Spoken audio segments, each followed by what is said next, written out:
Bismillahirrahmanirrahim.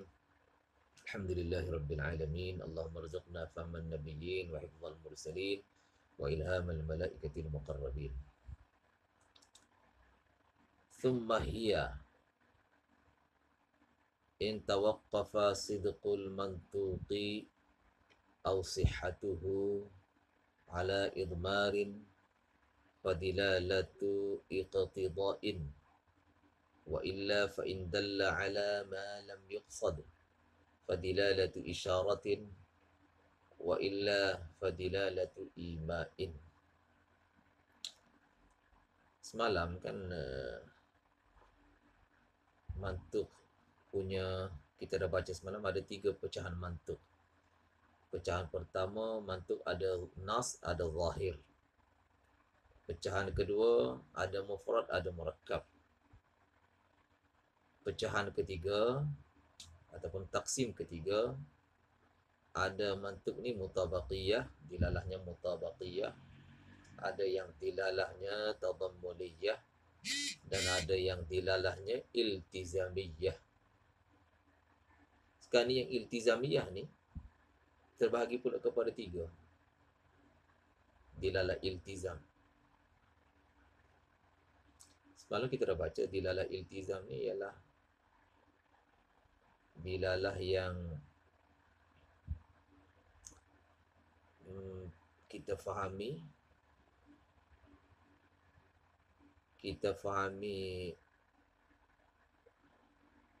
secara apa nama ni, logik akal. Kita buat contoh semalam apa, kathirur ramadi, banyak abu.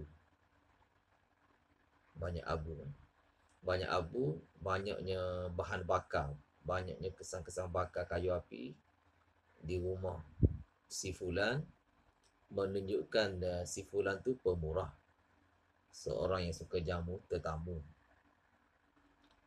Kathirur ramadi menunjukkan murahnya si fulan. Dilalah tu namanya dilalah iltizam, iltizamiyah. Maksudnya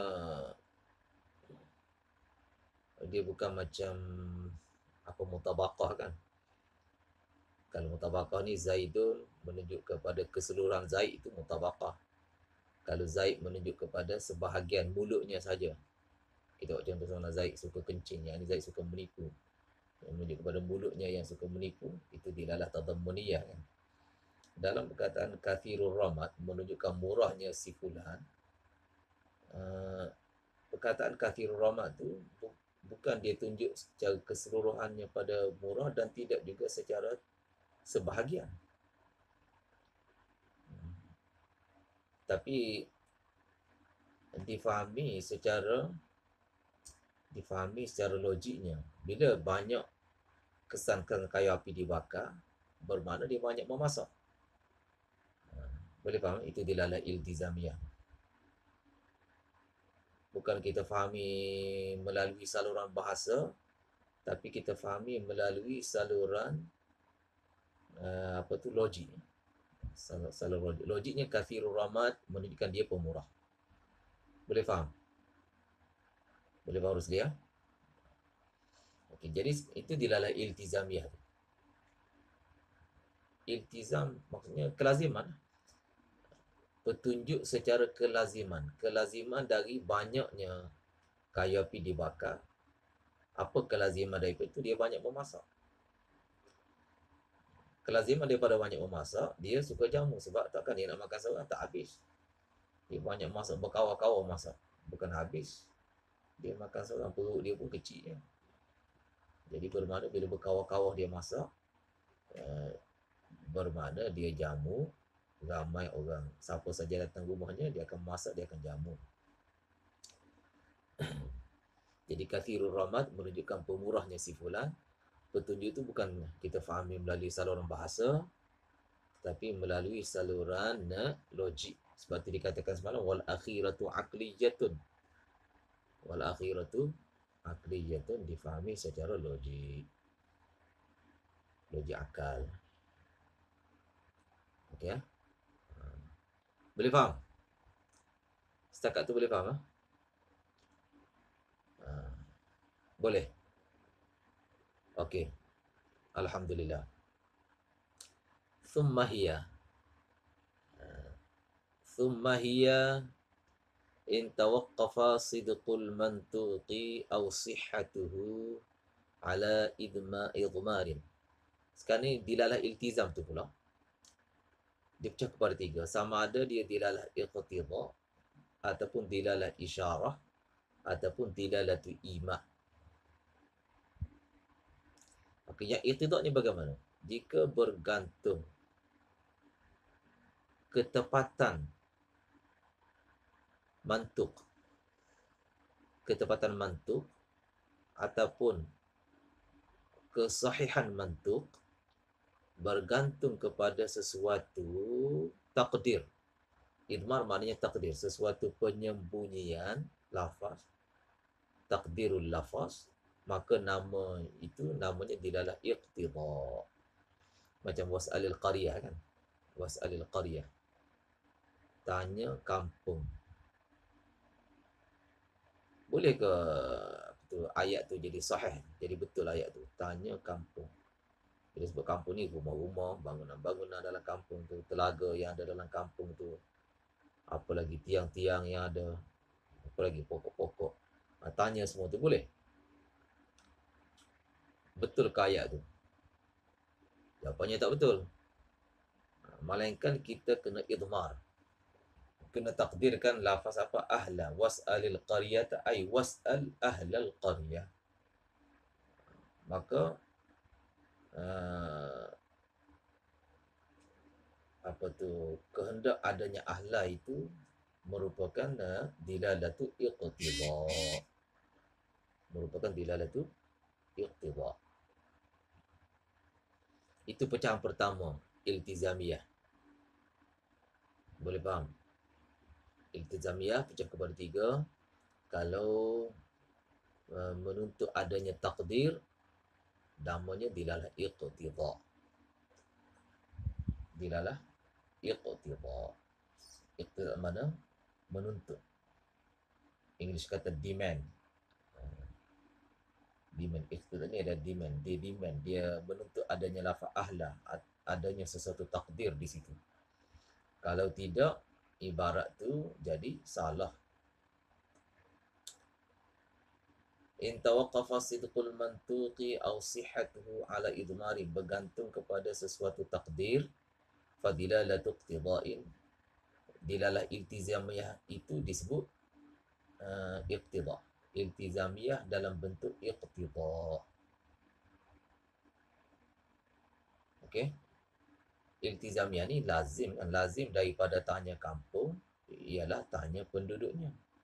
Sebab nak tanya kampung tak boleh. Nak tanya qaryah tak boleh. Lazim daripada tanya qaryah ialah tanya penghuni-penghuni qaryah. Itu contoh dilalah iqtidha'. Samjay bayi. Nu'man faham Nu'man? Alhamdulillah. Alhamdulillah. Wa illa. Wa illa dengan mana jika tidak bergantung kepada idmar, tak perlu ditakdirkan apa-apa, kita tengok pula dia tunjuk kepada maksud ke ataupun kepada ghairu maksud. Dia tunjuk kepada sesuatu yang menjadi maksud percakapan ataupun yang bukan maksud. Kalau tunjuk kepada yang bukan maksud, namanya dilalatu isyarah. Contohnya apa? Yang tunjuk kepada bukan maksud. Allah kata uhilla lakum lailatas siyamir rafathu ila nisaikum, dihalalkan untuk kamu pada malam Ramadan ar-rafathu, buat perkara-perkara yang inilah berkaitan dengan ni, yang Urdu kata garber, buat kacau bilau ni. Ila nisaikum, kepada isteri kamu, halal dalam bulan di malam, jangan siang. Lailata tu malam, jangan siang pula. Jangan buat kacau siang pula. Kira sebab tu pelajar yang nak keluar setahun ni, dia kena keluar sebaiknya bila sebelum Ramadan. Dia mula tu sebelum supaya habis. Bukan kita macam mana? Dia mula supaya habis akhir tahun tu selepas Ramadan. Dia mula selepas Ramadan supaya habis tahunnya selepas Ramadan. Sebab apa? Sebab kalau dia balik habis tahun sebelum Ramadan, dia akan kahwin sebelum Ramadan, bulan Ramadan dia buat kacau. Siang hari. Boleh faham? Dia nak keluar setahun tu kena keluar selepas raya puasa. Lepas raya. Nanti habis tahun pun lepas raya. Lepas raya tak ada masalah lah. Rafath ni muqaddimatul jima' kan? Rafath. Muqaddimatul jima'. Dihalalkan. Jadi ayat ni menunjukkan kalau satu orang kan dia berjunub, tak sempat mandi, dia bunyi sehingga last minute, sehingga masa-masa akhir dekat nak azan subuh, tak sempat mandi junub, dia dah kena niat puasa. Sah ke tidak puasanya itu? Jawapannya sah. Sebab bila dikatakan halal kamu buat kacau bilau sehingga last minute, sehingga akhir, sehingga azan lah. Jangan azan masa itu tak boleh pula, batal puasa. Orang dah azan tu, sehingga last minute bermakna dia tak sempat mandi. Jadi puasa dalam keadaan berjunub itu sah. Ayat ni menunjukkan sah. Tapi dia bukan maksudul kalam. Dia bukan tujuan percakapan. Tujuannya nak beritahu yang sesi malam tu saja. Yang sesi lepas masuk azan subuh itu bukan nak beritahu. Tak masuk dalam maksudul kalam. Boleh faham? Maksudul kalam, maksud percakapan nak beritahu uhilla lakum lailatas siyam. Sesi yang sebelum azan tu saja. Boleh faham ke? Selepas azan punya sesi bukan maksud percakapan. Tapi tetap difahami daripada sini secara iltizam. Secara iltizam. Faham tak? Mana kelazimannya kan, bila dikatakan boleh rapat last minute, selepas tu dah tak sempat mandi, orang dah azan. Maknanya bila dikatakan boleh rapat gitu last minute, lazim daripada itu adalah sah puasanya itu. Kalau tidak jadi rumit lah. Boleh rapat last minute, lepas tu kalau orang dah azan tak sah puasanya. Jadi akan jadi haraj. Sedangkan wama ja'ala 'alaikum fid dini min haraj. Allah tak jadikan untuk kamu dalam agama itu haraj, kepayahan, kerumitan, apa lagi ya? Kesempitan, keberatan. Itu tidak ada dalam agama. Ma ja'ala 'alaikum fid dini min haraj. Jadi lazim daripada dibenarkan buat kacau bilau sehingga rapat ke azan itu ialah kalau satu orang tak sempat mandi, dia dah kena puasa. Sebab niat puasa kena dibuat daripada sebelum azan kan. Kalau dah azan baru nak niat tak boleh, maka dia kena nak puasa walaupun belum sempat mandi. Bermakna sah puasanya. Difahami daripada uhilla lakum lailatas siyami. Itu contoh dilalatu isyarah. Dilalatu isyarah tu iltizamiyah dengan pecahan isyarah. Pecahan yang kedua. Pecahan yang ketiga dilalatu ima. Iltizamiyah pecahan yang ketiga ima. Ima ni bila dia tunjuk kepada maksud, dia tak bergantung kepada takdir, tetapi nas itu menunjuk kepada sesuatu yang merupakan maksudul kalam. Contohnya apa? Contohnya akrimil ulama. Ikramlah para ulama. Ikramlah para ulama. Apa lazim daripada itu? Ikram ulama. Lazimnya lah kerana ilmunya. Kenapa nak ikram ulama kalau bukan kerana ilmunya? Okay. Di situ dalam akrimil ulama tu ibarat betul, ibarat ayat boleh jadi betul walaupun kita tidak takdirkan sesuatu. Kita tak payah takdirkan akrimil ulama li ilmihim. Ikram ulama kerana ilmu mereka, tak payah kita takdirkan begitu. Ayat tu jumlah itu tak jadi betul. Okey. Dan Satunya tak perlu ditakdirkan li'ilmihim, jumlah tetap betul. Yang kedua, dia punya tunjuk ilmu tu sesuatu yang merupakan maksud. Kenapa suruh ikram ulama kalau bukan kerana ilmu? Kalau kerana ulama tu handsome, sebutlah ikram orang handsome. Tak. Sebutnya akrim bil ulama. Sama juga ayat wasariqu wasariqatu faqata'u aydiyahum. Orang mencuri, lelaki ke perempuan, potong tangan. Apa itu? Suruh potong tu dia punya ilatnya, sebabnya apa? Faktornya apa? Faktornya mencuri. Jadi lisariqatihim, kan wasariqu wasariqatu faqta'u aydiyahum, ay lisariqatihim, potong kerana mencuri. Jadi mencuri itu uh, merupakan maksud al-kalam. Jadi yang maksud itu namanya ima. Ima ni maknanya canon ataupun kiasan terhadap sebabnya. Kenapa potong tangan pencuri? Dijadikan suatu sindiran, iaitu kerana mereka mencuri. Potong tangan kerana mereka mencuri. Jadi itu masuk dalam maksud tu, tujuan percakapan. Suruh potong sebab apa? Sebab mencuri. Boleh faham? Itu merupakan maksud percakapan. Dan dalam masa yang sama, kalau kita tidak takdirkan pun di sariqatihim tu, ayat tu tetap betul. Ini iltizamiyah pecahan yang ketiga. Okey, iltizamiyah pecah pada tiga. Yang pertama dilalah iqtida, yang kedua dilalah isyarah, yang ketiga ima. Boleh faham? Macam mana? Zikri faham? Ya, alhamdulillah.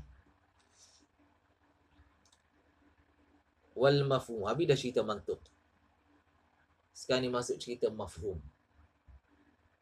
Wal mafhumu ma dalla alaihi al-lafzu la fi mahallin nutqi. Apa yang lafaz tunjuki. Apa yang lafaz tunjukin. Bahasa Indonesia, dia tak kata tunjuki, dia kata tunjukin. Apa yang lafaz tunjukin, tapi bukan tang sebutan. Bukan tang. Kalau sebut Zaid, dia tunjuk tang ghairu Zaid. Okey? Sebut Zaid, tapi bukan tunjuk tang Zaid, tang lain, ghairu Zaidin. Itu namanya mafhum. Lafaz tunjukin la fi mahallin nutqi, bukan tang yang disebut itu, tapi dia tunjuk kepada lawanan bagi yang disebut. Kalau lawanan jadi mafhum mukhalafah kan? Ataupun dia tunjuk atasan. Kalau atasan jadi mafhum muwafaqah. Dia tunjuk atasan ke, tunjuk bawahan ke, tunjuk apa, musawi ke, dia ada tu pula tu mafhum muwafaqah. Dia ada pecah pada tiga kan, muwafaqah dengan mana a'la, muwafaqah dengan mana adna, muwafaqah dengan mana musawi. Dia tunjuk atas daripada Zaid ataupun sama dengan Zaid. Bukan Zaid, pokoknya bukan Zaid. Atas Zaid, bawah Zaid ataupun bawah daripada Zaid. Itu namanya mafhum muwafaqah. Kalau sebut Zaid tapi dia tunjukin ghairu Zaidin, itu namanya mafhum mukhalafah. Boleh faham beza muwafaqah dengan mukhalafah? Faham ke faham? Ya Yusri? Ya faham? Yusri faham? Alhamdulillah. Orang lain pun faham ha? Okey. Alhamdulillah. Fa in wafaqal mantuqa, jika mafhum tadi serupa dengan mantuq, maka namanya mafhum muwafaqah. Serupa dengan mana dia atas sebut Zaid, tapi dia kendakinya atas daripada Zaid, ataupun bawah dia adna, ataupun musawi. Itu maksud muwafaqah tu. Muwafaqah bukan makna zaid betul, bukan. Kalau zaid betul jadi mantuk pula. Bukan zaid betul, muwafaqah dengan mana yang atas daripada dia, yang sama dengan dia, ataupun yang bawah daripada dia. Itu namanya mafhum muwafaqah. Walau musawiyan, walaupun sama, muwafaqah tu dalam bentuk sama, fil asahih, pada pendapat asah, itu dikira mafhum muwafaqah juga tu. Ya, kita kata pelajar kelas 7 mari lepas raya. Kita kita sebutlah, kita sebut satu orang daripada kelas 7. Contoh siapa? Nu'man mari lepas raya. Nu'man kelas 7. Difahami daripada situ yang sama dengan Nu'man, yang sama-sama kelas 7 kena mari juga. Nu'man kena mari 8 hari bulan lepas raya. Maknanya yang sama dengan Nu'man, sama-sama kelas 7 kena mari juga. Itu contoh mafhum muwafaqah. Kalau kita kata kelas 7 kena mari, difahami daripada situ kelas 8 pun kena mari, itu dipanggil mafhum muwafaqah dengan bitariqil aula. Sebut satu, difahami yang a'la daripadanya, yang lebih atas daripadanya, itu mafhum muwafaqah bitariqil aula. Samjai baik. Kadang-kadang mafhum muwafaqah bitariqil adna. Rusli faham ah? Ya, Rusli faham? Mafhum muwafaqah ni ada bitariqil aula, ada bitariqil adna, dan ada bitariqil musawi. Gitu. Kadang-kadang sebut kelas 7 tapi difahami kelas 6 pun kena mari. Itu bitariqil adna. Difahami secara adna. Kadang-kadang gitu kan, sebut satu tapi difahami yang adna daripada dia pun kena juga. Okey. Thumma fahwal khitabi in kana aula. Mafhum muwafaqah disebut fahwal khitab jika dia lebih aula. Mafhum tu lebih aula daripada mantuk. Kita katakan mafhum muwafaqah ada 3 kan, ada yang a'la ataupun aula, ada yang musawi, ada yang adna. Yang a'la itu namanya fahwal khitabi. Yang a'la itu namanya apa? Fahwal khitabi. Yang a'la dipanggil, pada istilahnya dipanggil fahwal khitab. Dan yang musawi itu namanya lahnul khitab.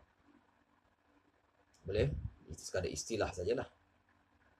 Kalau ikut fahwa ni mana kandungan khitab, kandungan firman, yang terkandung di dalam firman. Sebab bila sebut satu firman, contoh sebut la taqul lahum uffin, jangan kata uff kepada ibu bapa. Difahami lebih aula daripada itu, jangan pukul, la tadrib. Yang la tadrib itu namanya fahwal khitab, kandungan khitab. Maknanya dia sudah terkandung di dalam la taqul lahum uffin. La tadribhuma sudah terkandung di dalam apa? La taqul lahum uffin. Sama je baik. Sebab itu dipanggil fahwal khitab, kandungan khitab, kandungan firman. Dan kalau musawi dipanggil lahnul khitab. Lahnul khitab. Kalau ikut lahan ni maknanya slang, slang khitab. Slang ni bila dia menyerupai kan, sebut apa, slang ni sesuatu yang menyerupai dengan tu lah, menyerupai. Makan, menyerupai dengannya makang. Makang tu satu slang, sebab dia menyerupai makan. Sebab tu dipanggil sebab tu dipanggil lahnul khitab, sebab dia musawi.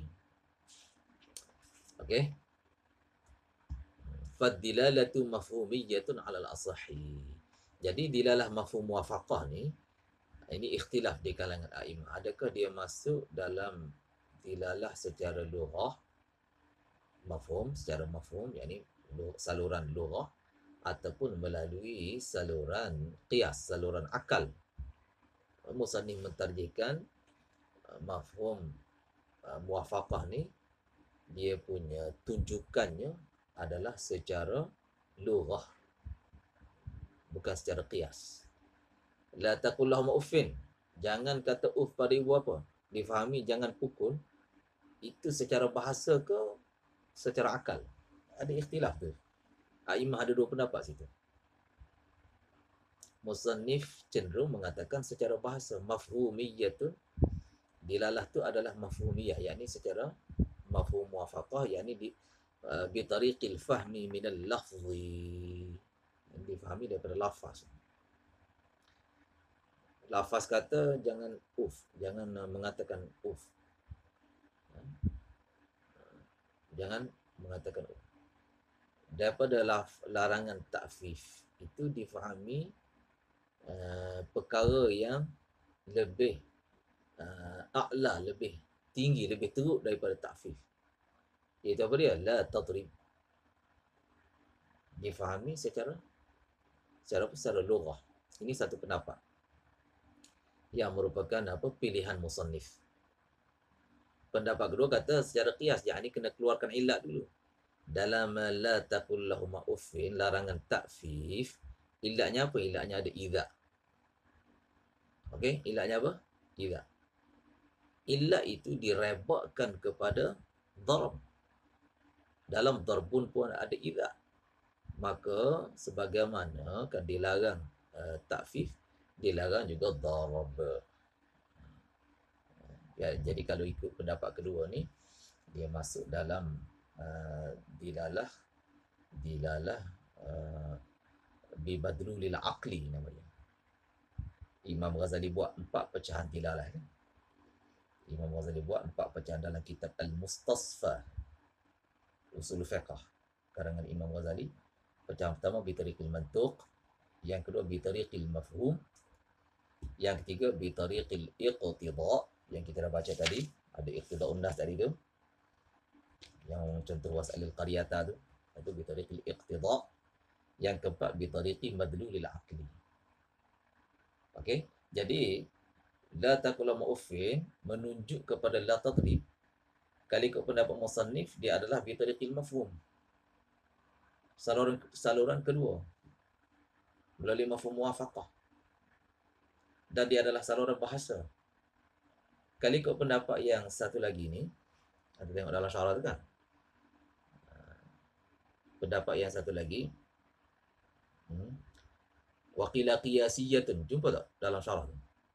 Kali ikut pendapat ni, dia punya dilalah tu bitariqi madlulil aqli, kena cari ilat dulu. Nak fahami daripada la taqul uffin, nak fahami la tadrib, kena cari ilat dulu. Ilat jami'ah, ilat yang menyatukan antara dua tindakan tu. Ilatnya apa? Idza, kan, sebagaimana dalam ta'fif ada idza, di dalam darab juga ada idza. Maka kena guna, kali ikut yang ni dia masuk dalam saluran yang keempat, memahamkan dengan saluran madlulul aqli. Kali ikut yang ni kena nak faham tu ahli, bukan bergantung kepada ahli bahasa lah, sebaliknya bergantung kepada apa, orang-orang mantiqiyin. Kalau yang tadi bergantung pada lughawiyin. Samjai baik? Ya? Faham? Samjai. Alhamdulillah. Okey. Alhamdulillah. Wa in khalafahu. Kemudian mafhum ni pula, kalau dia menyalahi mantuk.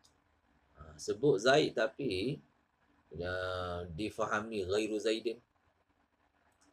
Ataupun sebut Zaid berdiri tapi difahami Zaid itu duduk, Zaid itu tidak duduk.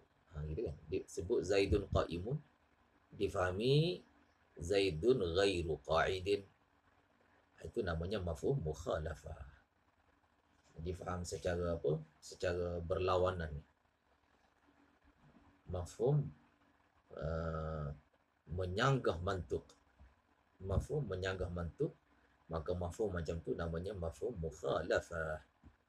Wa in khalafahu, jika mafhum menyalahi, menyanggahi mantuk, fa mukhalafatun, namanya mafhum mukhalafah.